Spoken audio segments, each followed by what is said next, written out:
This is Optimal Health Daily, episode 1934. To beat food cravings, get out of the present moment. Part 2 by Rachel Trotta of racheltrotta.com. And I'm Dr. Neil.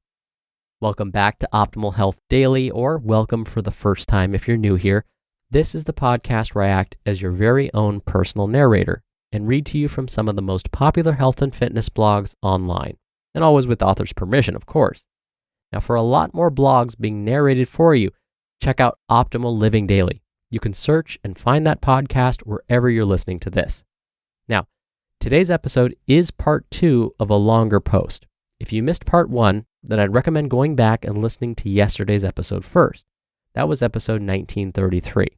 But if you're all caught up, let's jump right into it and get to part 2 and continue optimizing your life.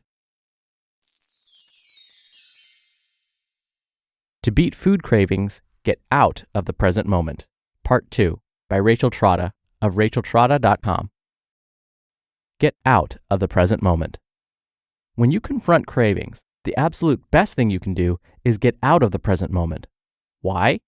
First of all, the present moment is where those cravings live, and it's hard to make peace with something when you're actively battling it. Secondly, the key to short-circuiting cravings is to build a new habit. And if you put yourself in the same situations over and over again, think destined to fail, then all you're doing is reinforcing old and bad habits. You must short-circuit the loop of cravings.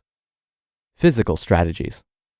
I think that physical strategies are extremely effective in preventing most craving battles. Prevention is your most powerful tool. As I said before, the key is to get out of the loop and to sufficiently change the tone of the situation, or simply distract yourself, so that the cravings can pass. Not setting up the situation in the first place is even better. Mindfulness can come later. For now, focus on action. Here are some examples. Change your route to work so that you don't have to drive by or walk by the places that provide your go-to comfort foods.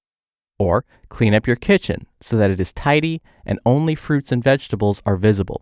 Everything else, even foods that you perceive as healthy like nuts and cereals, should be put away. Or you can throw away any overtly junky food that you have lingering in your cabinets or in the refrigerator or freezer. If you frequently overeat at specific restaurants, stop going to those restaurants and find new favorites. You can also make sure that you are well fed, eating every 3 to 4 hours, so that actual hunger does not play a role in the cravings game. Be sure to eat enough protein and fiber and drink enough water. Replace typical unnecessary snack items with other routines, like a walk, a trip to the gym, or an errand run. If you have a coworker who keeps candy out, start avoiding that desk or office and find another way to get around your workplace that doesn't involve frequent trips to your favorite cubicle. And know your weaknesses. If your kryptonite is vegetating during the afternoon energy slump or nighttime binging in front of your favorite show, then you need to replace those routines. Go for a walk in the afternoon or hit a gym class at night before watching a few episodes of your favorite TV show. Literally any change to your routine will help to short-circuit the behavior. I want to be clear that I'm not talking about actual hunger. You should always eat if you're truly hungry, especially if it's been 3 to 4 hours since your last meal. Remember, cravings can be set up and strengthened by hunger, but cravings are a desire for specific calorie-rich foods. If you're really hungry, pretty much anything will seem great. Mental strategies. This is more applicable in those unavoidable situations like weddings, birthday parties, dinner with friends, and special events. You can't avoid the situation. You're in the middle of it. You're at the restaurant. You're making your menu selection. The server is walking up to take your order. You know you should have the salmon and vegetables with a side salad, but the fried mozzarella balls and linguine with cream sauce seem more appealing. Here's why the present moment mindfulness model can fail you. If you pause and ask yourself, do I really want this right now? The internal answer could be a resounding yes. Everything in your biology and habit circuitry is screaming, leave the veggies, take the fried mozzarella balls, and pass the dessert menu too. In other words, listening to yourself is sometimes the worst thing you can do because you're not really listening to the best version of yourself. Instead, you're listening to caveman brain, who wants to survive and is not sure if there's going to be food tomorrow. If you're not skilled at making nuanced food decisions, it's easy to just say, hey, I'm at a wedding, or at a dinner with friends, or at a business dinner, or on a date, or at a baby shower. Time for a treat. Instead, when you're in this situation and the server is walking up, ask yourself 3 questions to get yourself into a broader perspective and out of the present moment. Question 1. Have I done this before, and how did I feel then? It's helpful to remember past decisions. It only took ordering the seafood soup 2 times at a restaurant in Grand Central Station for me to remember that I never wanted to order it again because of how it made my stomach feel. I will truly never order it again. But it did take 2 gut-wrenching walks uptown for me to put it together permanently. Question 2. How will future me feel in about 2 hours? Project into the future. If you are working on health and fitness goals, do you want to leave the restaurant patting yourself on the back for great decisions, or do you want to be feeling regretful and wishing you had 1 less menu item?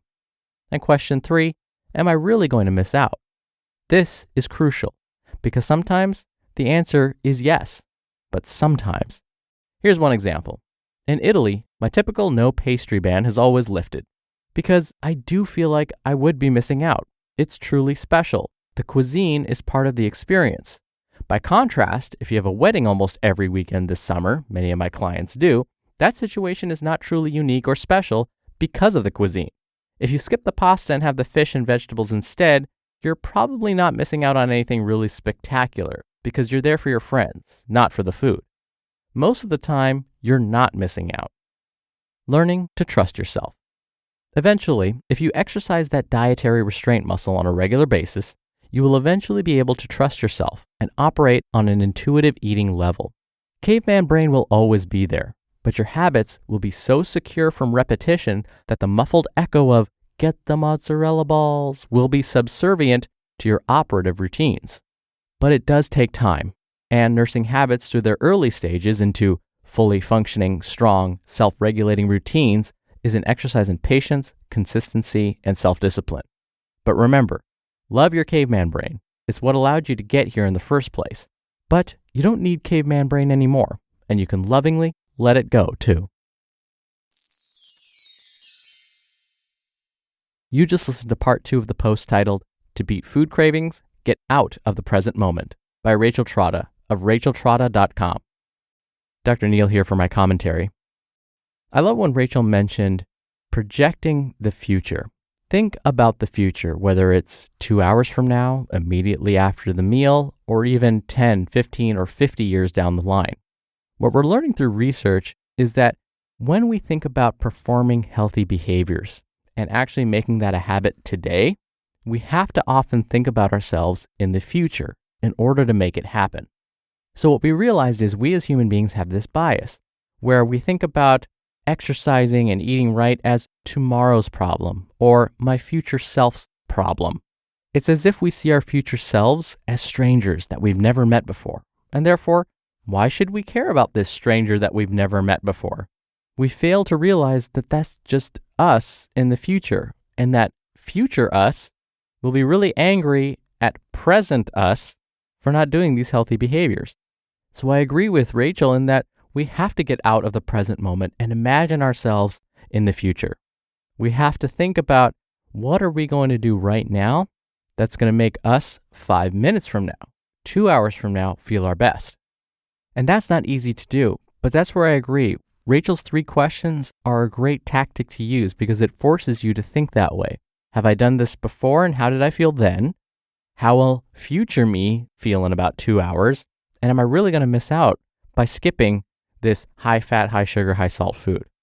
And so if we can just pause for a moment, ask ourselves those questions, think about our future selves, we'll probably make a better decision. All right, that'll do it for today. I thank you as always for being here and listening every day. Oh, and don't forget, it's not really goodbye yet. I'll be back in just a moment with our usual Sunday bonus episode. So I'll see you there where your optimal life awaits.